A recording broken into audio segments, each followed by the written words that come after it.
I'm Liz Faublas, and this is Currents. The civil war in Syria, where Christians are caught in the middle, is taking an enormous turn tonight. The U.S. is confirming our report yesterday that al-Qaeda is now part of the fighting. The first sign the terrorists were in Syria came a little less than a year ago during an attack in Damascus. The arrow points to a suicide bomber.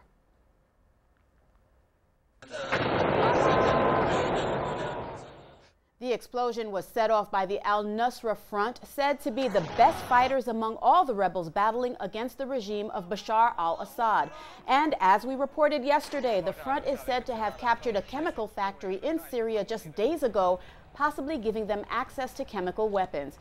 Today, the U.S. officially announced that the al-Nusra Front is just an alias for al-Qaeda. We've had concerns that al-Nusra is little more than a front for al-Qaeda in Iraq, who has moved some of its operations into Syria. Other rebel groups in Syria are condemning the U.S. action. Fridays are demonstration days throughout the Middle East. The theme for this Friday, we are all al-Nusra. Meantime, Christians in Syria are the unnoticed victims, persecuted by the Assad regime and used as cannon fodder by the rebels. Tonight, from Aleppo, the country's largest city, comes warnings that the minority Christians there are facing starvation. A Baptist minister says there's been no bread for days and children are fighting for food. And another Christian leader charges that Islamists like al-Nusra are hijacking the revolution, wanting Assad replaced with an Islamic state and Christians kicked out of the country. The fighting between the fighters of the rebellion is being played out in Aleppo. To the tune of Jingle Bells, a chant in Aleppo with original lyrics. Hand in hand, we are all hand in hand, they sing, until we get rid of Bashar, the only monkey. The bulk of the crowd here pro-democracy, but also some carrying black flags, the Islamists. At the mic, Abu al-Hussein, an Islamist, declares, let's agree that each has a right to their perspective. A show of unity, but later Islamist groups take up their own chant. The people want an Islamic state. When we say we want an Islamic state, it means that every citizen will have their rights, Abu al-Hussein tells us. Islam respects the rights of others, but according to their own interpretation. One of the Islamists tells a member of the CNN team here that I should cover my hair. 25-year-old Hussein says the Islamists are being nurtured by outside forces, but he's not worried they will take over the country. Syria is beautiful, a nation of many colors, he says, whether they like it or not. What we just witnessed is a microcosm of a larger dynamic in Syria and the country's future challenges. Amidst the calls for the downfall of the regime, criticism of some rebel units. They looted and called it spoils of war. This is not right, Abu Amir declares. This affects the revolution. We can't have thieves in the army for freedom, he adds. In streets that were once deserted, families picked their way through rubble. Traffic has increased in front of the Dar al-Shifa hospital, the main field hospital for the wounded here, bombed last week.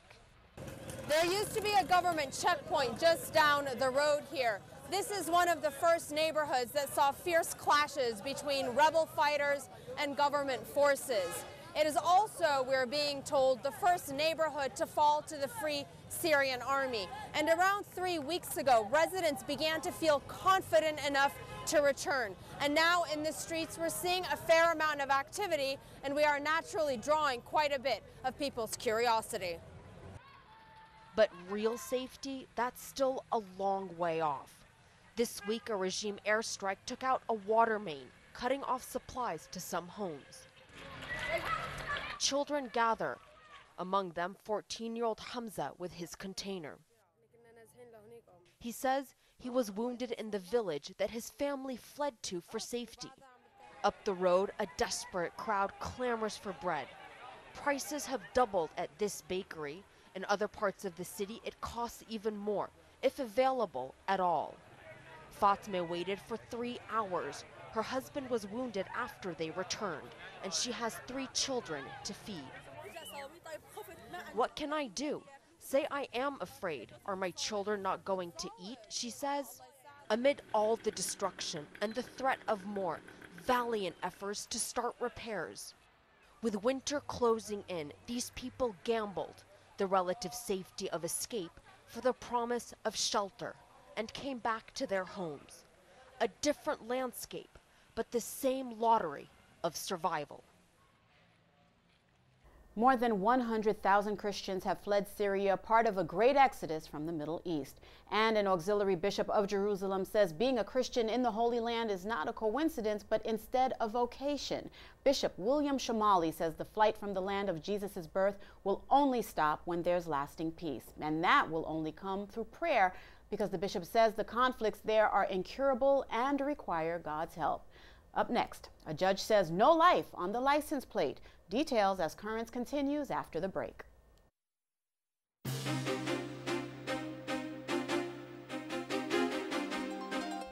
Welcome back. A federal judge in North Carolina is ordering the state to stop choosing life on its license plates. The plates feature 2 children and the words "Choose Life" printed above them. The judge says in his judgment that violates the First Amendment.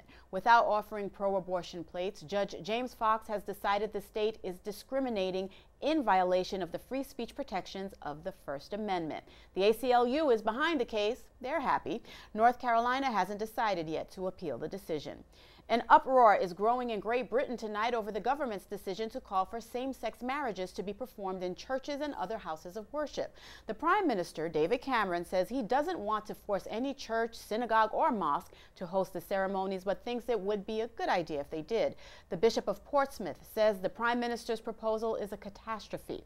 In Canada, an appeals court is ordering a Catholic school to teach a state ethics course that forbids any mention of religion. The Jesuit school in Montreal had won a lower court ruling that ethics could be taught from a Catholic perspective. The school's next stop could be Canada's Supreme Court. Leaders of Canada's Catholic Church are in Rome tonight, meeting with their U.S. and Latin American counterparts at the International Congress of the Church in America. At the forefront of that meeting, the issues of life, marriage, and education, and how Catholics address them today. The Archbishop of Baltimore says the task is not easy. One of the challenges would be a secularism that is very depersonalizing, and a secularism that leads men and women today away from fundamental truths and values, and in that way undermines love and their openness to God and to the things of God. The Congress concludes tomorrow the feast of Our Lady of Guadalupe. Today at the monument to Our Lady and St. Juan Diego in the Vatican Gardens, all 250 participants of the Congress gathered to pray the Rosary for the Americas. And the head of the Knights of Columbus, one of the organizers of the Congress, says Our Lady's appearance to Juan Diego in Mexico City in 1531 makes her the best model for evangelization in America. Carl Anderson says by her example and continued motherhood of all peoples, Mary is the star of the new evangelization. Well, the star of Christmas now shines bright in the night of New York atop a Carroll Gardens church for the first time since September 11th, lit as a sign of hope for the victims of the storm.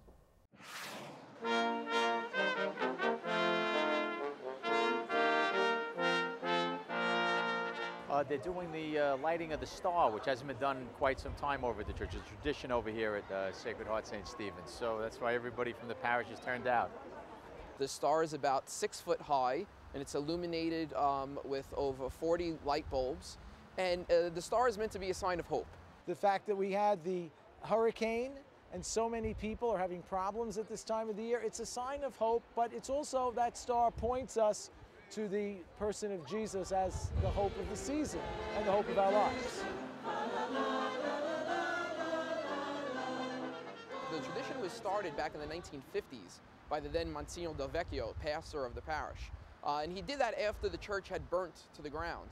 And he did it as a sign of hope then, giving people some inspiration and hope for the future of the parish. It continued up until September 11th, 2001.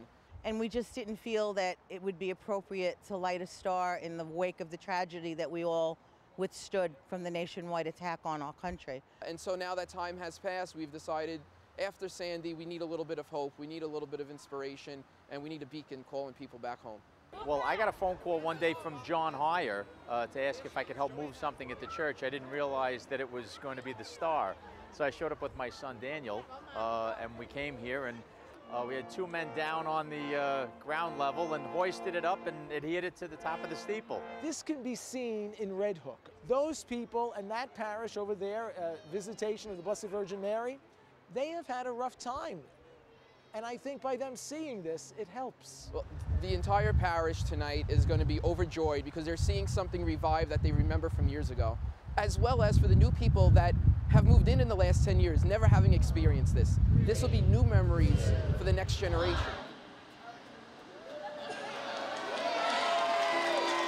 I'm from this parish all my life, and I remember this star as a little child. It's just something that was warmth and comfort, knowing that there's a light in the world that's there for us. One of the things that I believe is that God gathers his people from everywhere. So it was my intention to just gather this neighborhood, transcending ethnic boundaries and religious boundaries or non-religious boundaries, to be here.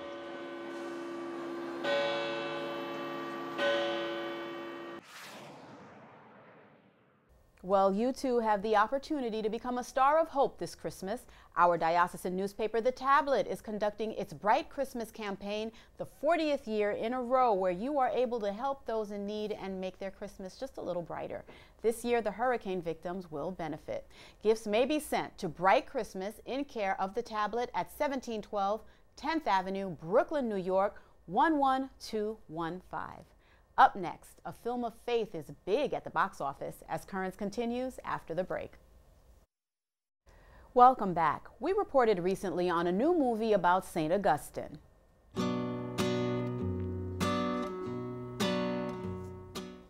The film Restless Heart, The Confession of Augustine is playing to sold-out theaters across the country, and additional screenings are being scheduled to accommodate audience interest. Now, the movie is based upon Augustine's landmark book, Confessions, which chronicles his life and conversion to Catholicism.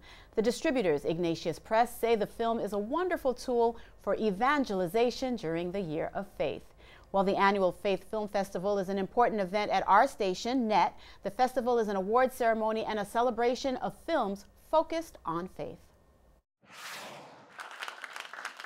Tonight is the culmination of the Faith Film Festival Awards. For the last 13 weeks on TV all throughout New York and Queens and Jersey, every Friday night we played over 30 of them for the festival, and tonight we have 4 winners.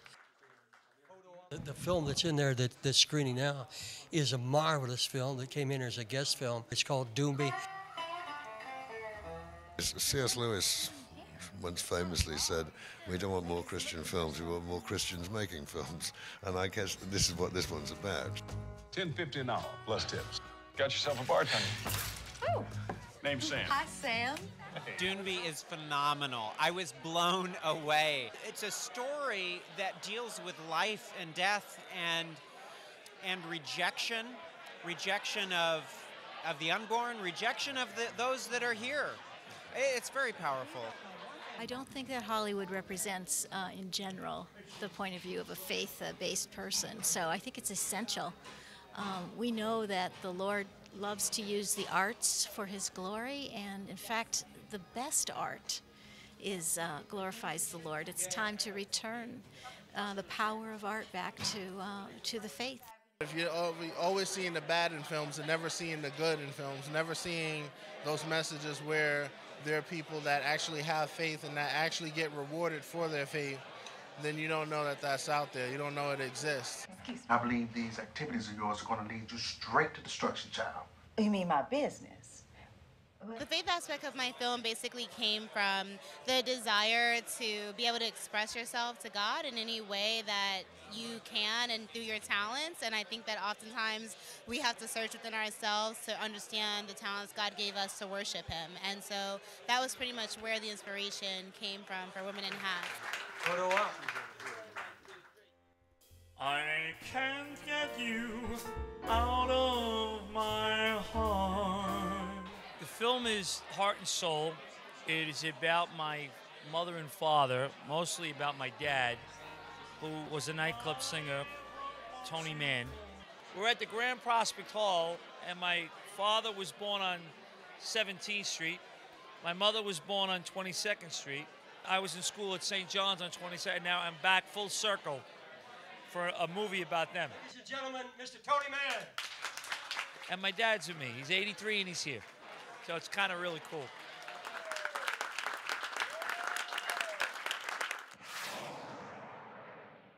Well, as we just heard, Anthony Mangano is a Faith Film Festival award winner, also a true son of Brooklyn, and he thinks his dad is really cool. We wanted to know more about Anthony and his dad and about the movie Heart and Soul, a labor of love dedicated to his entire family.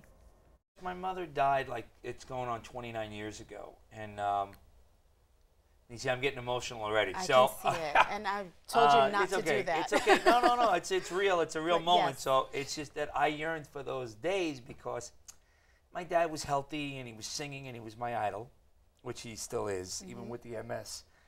You know, oh God. It's okay. I get emotional. I got used to emotional watch, watching the film that's a because, good and thing. I could see it. I can see it as you sit here, and I could see it through the film. So tell me what your stream of consciousness was as you were creating it. I yearned to do it for a few years. I was playing around with it.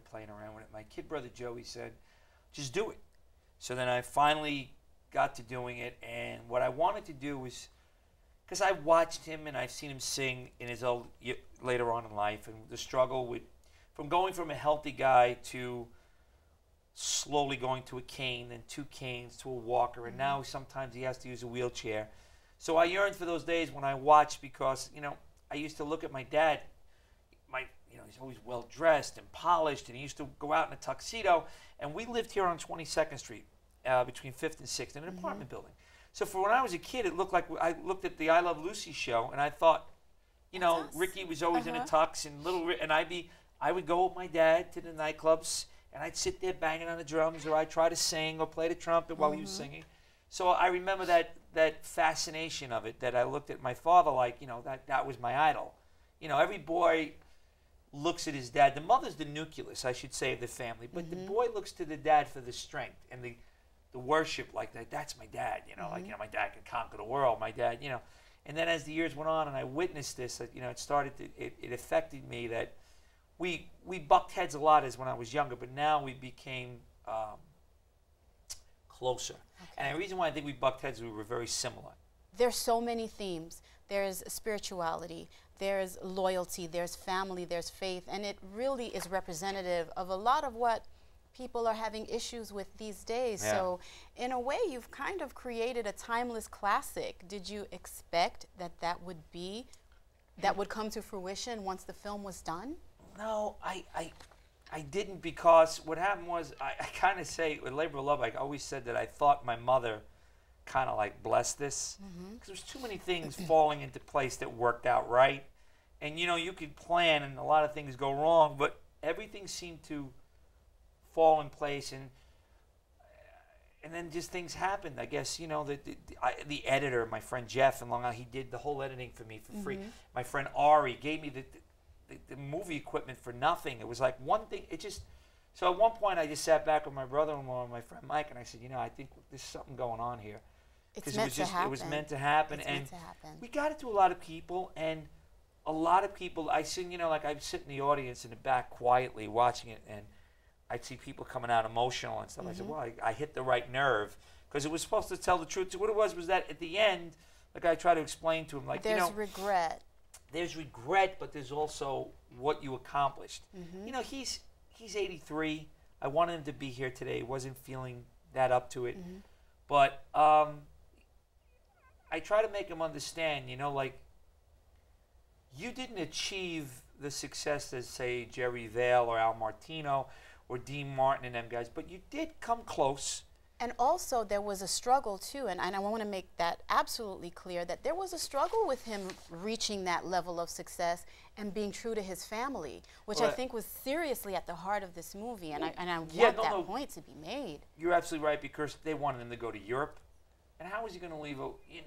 We weren't brought up that way. You can't, there are a lot of selfish people in the world, and they can say whatever they want, but he stayed. He could have left. He could have left a wife with 3 children, and he didn't do that. So you have to look at that as honorable, that he stayed. And there were opportunities, and there were I tried to touch on it. There were very, very bad people around that entertainment business, as there is now. As there is now. And they can be very influential. And, they could promise. It's like the devil. Like, I tried to make that character of John almost like the devil tempting you, going, I can give you this, and I can give you that, and I can give you this. Okay. And then you're sitting there going like this, but it comes back to your there's family. A price. There's a price to pay like for anything yourself. else. So, it was a big torment between the fact that he had gotten sick, then it went away, then he came back, and there was so many things. I didn't put it all in there because there wasn't enough time. There was a part of him that he had a comedy team, that the part of, and I could say this now, the role of Johnny Fontaine in The Godfather, they sought my dad out. My dad was ready to play that role. Right. I think that anybody watching this film has to realize not everything is materialistic. That, your children are your legacy, are your immortality. He's got 3 boys. And each boy, I have a daughter, Nicole. Thomas has Jake, Cody, and Jesse. Joey has Juliana and Olivia. So his grandchildren are there. I wish my mother were alive to see it and to have been part of it, but that's the legacy that he has on, so that it lives on. And I think the movie will always be around, and it's something I gave the kids for the kids' future and future. We're trying to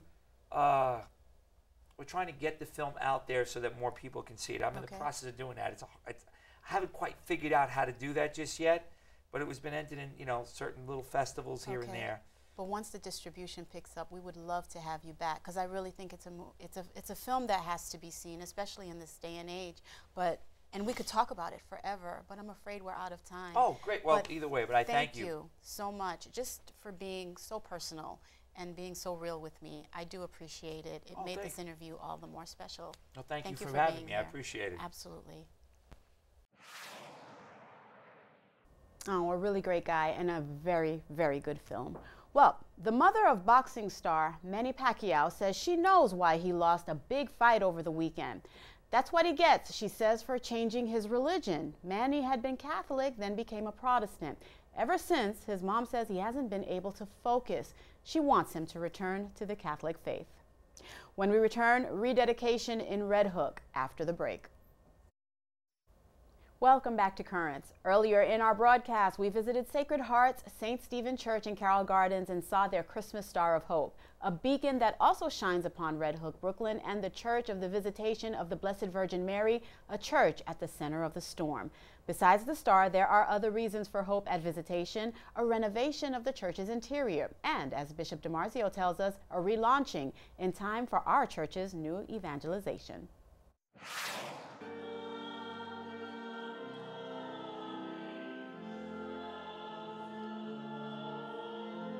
Today we're here for the rededication of Our Lady of the Visitation Church in Red Hook.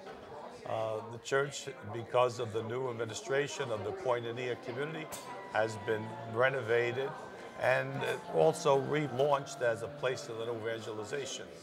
I guess Red Hook, through the flood, had a kind of baptism. Our faith teaches that we die in baptism. We die with Christ. We have to descend into the pool of baptism and rise again. This is one of the poorest area of Brooklyn. It's almost 2 years that we are here as a Koinonia John the Baptist. And in 2 years we have a very big turnout. This parish was closed to be closed because there was no people, no money, no community life. So we came here and we start to work. We start also to go door to door, knock the doors and say, we are open, Visitation is alive. This is a community for you, come enjoy.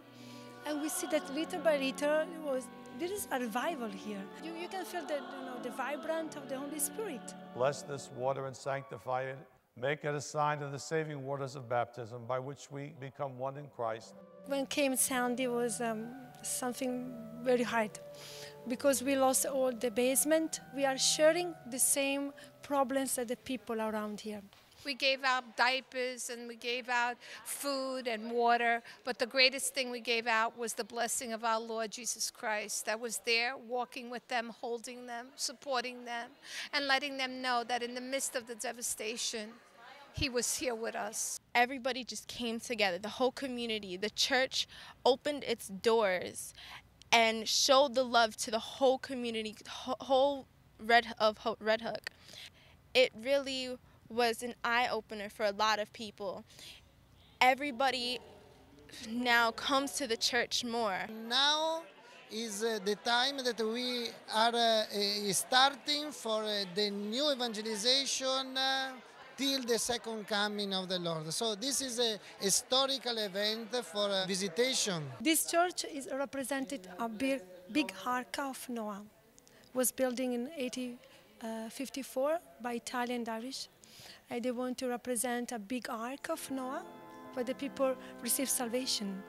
And we are saying the same things today. I mean, here they receive salvation, here they receive supplies, consolation, and family, they have a family. We are going from victory to victory. Amen.